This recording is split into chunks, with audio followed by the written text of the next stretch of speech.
Do you guys remember Game of War Fire Age?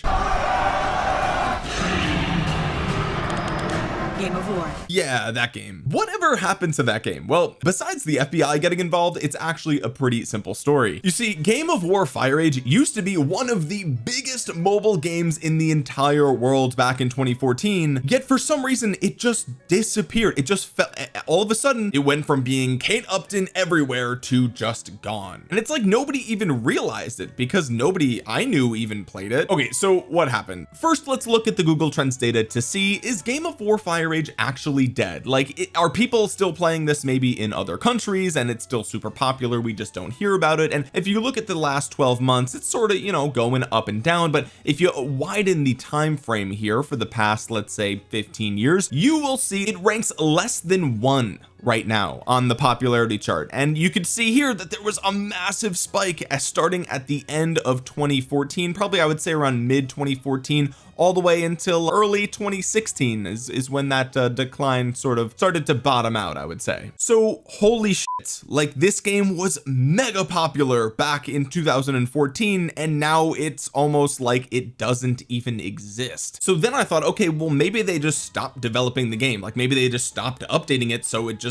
died over time. But then I went to the Google Play Store and it turns out this game was just updated again on June 9th 2022. They're still releasing updates for this game. I gotta give them credit, at least they're updating this completely dead game. But in order to understand what actually happened for the game to crash so hard, we have to sort of set the stage a little bit and figure out, where did this game even come from? It feels like you're all of a sudden you're watching the Super Bowl and Kate Upton shows up dressed like Athena and you're like, oh, what is this? It's a mobile game. So Game of War Fire Age was and is still developed by a company called Machine Zone Inc., which is located in, I believe, Palo Alto, California, which I find interesting because a lot of these city builder games are usually developed in other countries at this point. But regardless, the game was released in 2012 in some select countries, and I believe it was released here in 2013, and it was basically the first pay to win city builder mobile game that you and I are familiar with. At this point there's like 1,000 duplicates of Game of War Fire Age, and that's part of the reason that the game is no longer popular. But back then it was pretty much a novelty to have a real-time strategy medieval war game that was in your pocket that you never shut off. There was always the risk of going to war, whether you were there for it or not, even if it did have like Super Nintendo graphics. I mean, you got to remember the end of 2012 was when the iPhone 5 came out, but even that phone was capable of better graphics than this. But the premise of the game was simple. You build up your city, you join a powerful alliance, and you wage war and try to conquer the server. Now, you did have some timed events that came around once in a while, but the gameplay was pretty simple, to say the least. I mean, some reviewers of the game complained that it wasn't even really a game, it was more so just a time sink or a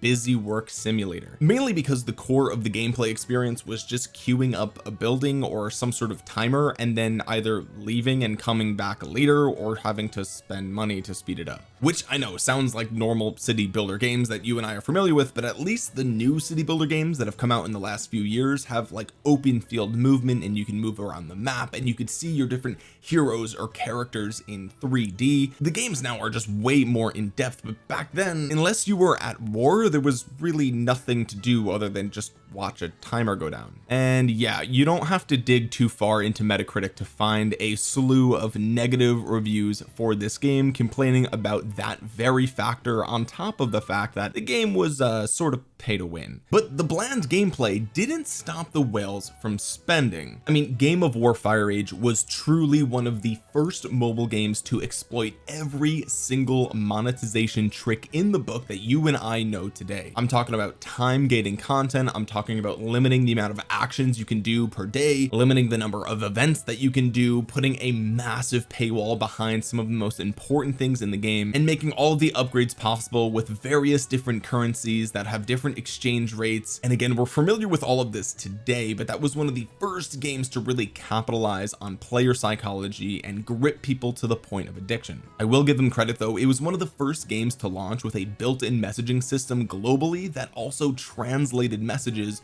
within your alliance chat or world chat, and that truly made the game feel like it was a global experience. And even if the translation feature wasn't great, it was still really good for its time. So with enough whales that were hooked and addicted to the game, they started to generate a massive amount of revenue, and this allowed Machine Zone to pump out advertisements like no other mobile game could have at that time, besides maybe Clash of Clans, I would say. In 2014, Machine Zone's advertising budget was $40 million, and that was the year that you saw Mariah Carey in the Super Bowl advertisements. And then in 2015, they replaced Kate Upton with Mariah Carey, who also reportedly had a 7-figure deal from Machine Zone. And that's on top of the fact that they were capitalizing on the boom of YouTube marketing. I mean, just look at some of these advertisements: 168 million views, 157 million views, 66 million views, 34 million. These are not organic views. These are marketing views. These are paid views. These are advertisements that Machine Zone pushed in front of tons of videos here on YouTube, and clearly it was successful. Now, they obviously had a mega successful marketing campaign, but the problem was that it didn't really take the average player that long to figure out what the game was really all about. The upgrades and the progress just sort of felt soulless, on top of the fact that the graphics were horrible and the gameplay was boring. Unless you paid thousands of dollars, you couldn't get anywhere near the whales in the game, which caused some people to spend a ridiculous amount. This is an article that says California man spent $1 million playing Game of War. A 45-year-old California man pleaded guilty in federal court Thursday to ripping off $4.8 million from his employer. Notably, the man admitted to spending $1 million of that on Game of War. Kevin Lee admitted in Sacramento federal court that from May 2008 to March 2015,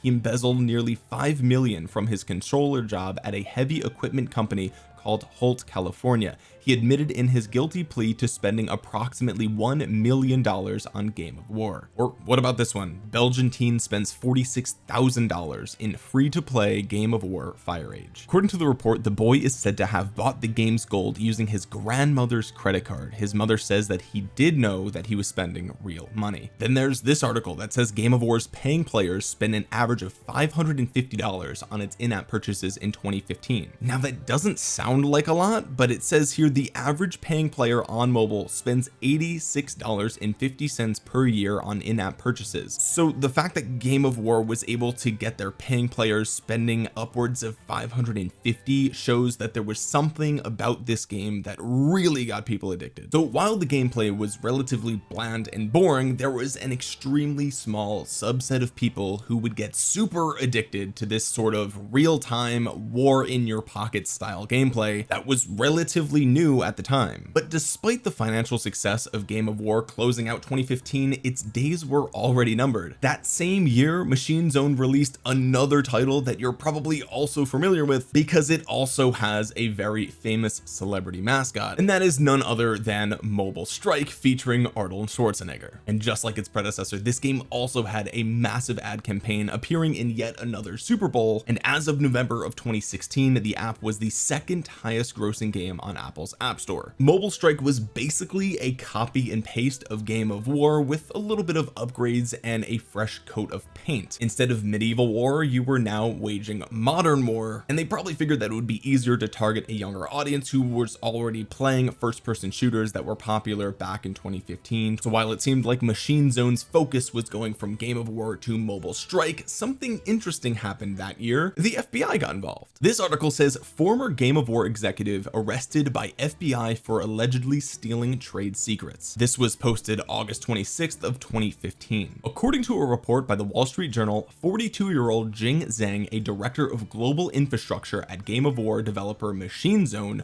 was arrested last week after allegedly threatening to distribute data he had downloaded from proprietary Game of War servers. The data Zhang had obtained tracked how users interacted with the game, including information on how users spend money on the game's in-app purchases, which could provide valuable insight and a huge competitive advantage over other online game providers and competitors. Machine Zone had filed a complaint against Zhang earlier this year for attempting to use the stolen data as a bargaining chip while trying to negotiate a better severance package from the studio. Zhang, a naturalized American citizen, was arrested by the FBI last week as he allegedly attempted to board a flight to Beijing. Whatever their trade secrets were, it was basically drugs for those that found these games addicting. And if there's one thing you don't do, it's mess with a drug dealer's money. Following that fun little debacle, Machine Zone moved into 2016 with a rebranding to MZ and had a funding round that valued the company at $5 billion. That was also the year that Machine Zone partnered with Square Enix to bring Final Fantasy 15, a mobile MMO experience, to the franchise that everybody already knew and loved. And then the new Empire update came out later in 2017. And yes, this was basically just another reskin of Game of War Fire Age, except with Final Fantasy elements, like literally the same thing. Now, with all the success of Game of War and also Mobile Strike, which was the #2 highest grossing App Store game, you might say, well, if it ain't broke, don't fix it. But guys, it is in 2014 at this point. I mean, in 2017 we started seeing games like Fortnite come out on mobile, which were just way better than the bland Super Nintendo graphics that we were used to from Game of War in 2013. It was clear that this copy and paste method just wasn't going to hold the test of time. Moving into 2018, the CEO of MZ was actually voted off by the board of directors, and this led to a ton of layoffs at the company as they tried to refocus on gaming and stray away from marketing. Because if you guys haven't figured out by now, they mainly were a marketing company. There was very little gaming going on here. It was just tapping timers and swiping your credit card. So they laid off 125 employees, including media buyers, by basically getting rid of their Cognate team, which was part of their in-house media buying and marketing department, which is actually crazy because Cognate claimed to manage tens of millions of marketing dollars per month, and according to its website, use its position as the largest mobile media buyer on the planet to drive efficiencies across the board for all advertisers. Now that they were focusing more on gaming, they released a brand new game in 2018 called World War Rising, and it's not like they would just take all the games they've already made and slap a World War II coat of paint on it, right? Okay, that's exactly what they did. It's literally a copy and paste. It's the same game. Okay, it's the same game at this point. Now we're talking about World War II. Pretty much nothing's changed. Then we find ourselves in 2020 when AppLovin decided to purchase Machine Zone for a grand total of $500 million.